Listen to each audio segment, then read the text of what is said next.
4 jours après le double scrutin législatif et régional, Phnom Penh dans la région de la CAR vit une situation inextricable. Difficile de savoir qui va enlever le 3e siège de la circonscription. Ce siège est l'objet de convoitises entre UNIR, qui a déjà raflé 2 sièges, et la liste des démocrates socialistes africains, DSA, membres de la Dynamique pour la majorité du peuple, DMP. Le domicile de Targon Ngoï Sambiri, la tête de liste des DSA à Phnom Penh est encerclée, annonce un responsable du parti contacté par point. Cette mesure fait suite à des tentatives de la population de la localité visant à défendre la vérité des urnes. Togo. Comme en effet, selon notre source, les jeunes se sont rassemblés au lendemain du vote devant le domicile du président Targon et tentaient de manifester contre le vol d'un siège qui devrait revenir au candidat d'EDSA selon les décomptes effectués le jour du scrutin. C'est alors que les forces de l'ordre sont intervenues pour encercler le domicile de Targon,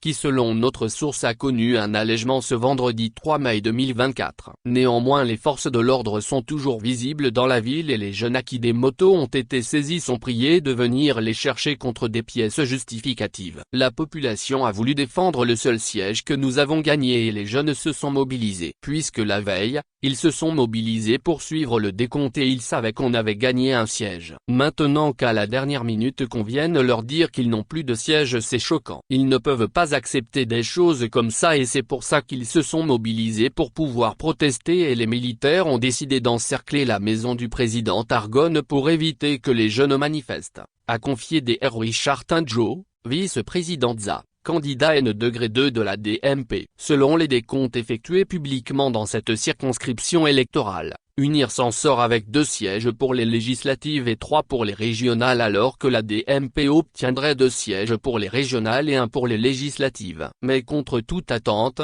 on constate qu'au petit matin, ils affichent des résultats qui sont totalement différents de ceux que toutes les listes ont obtenus pendant le dépouillement. Et sur le PV on constate que c'est seulement un militant d'UNIR qui a signé, les autres n'ont pas signé, déclare ce candidat qui dénonce par ailleurs le bourrage d'urnes, l'interdiction d'entrer dans les bureaux de vote aux délégués de l'opposition, les mandats déchirés, les violences et voies de fait sur les délégués, les chefs traditionnels positionnés dans les centres de vote et qui indiquent aux électeurs quel candidat a voté. Notons que la CENI n'a pas encore proclamé les résultats provisoires. La proclamation est à l'étape des tendances, et ces dernières ne tiennent pas encore compte de la circonscription de Phnom Penh. Selon ces tendances, UNIR obtiendra la majorité absolue sur l'ensemble du territoire.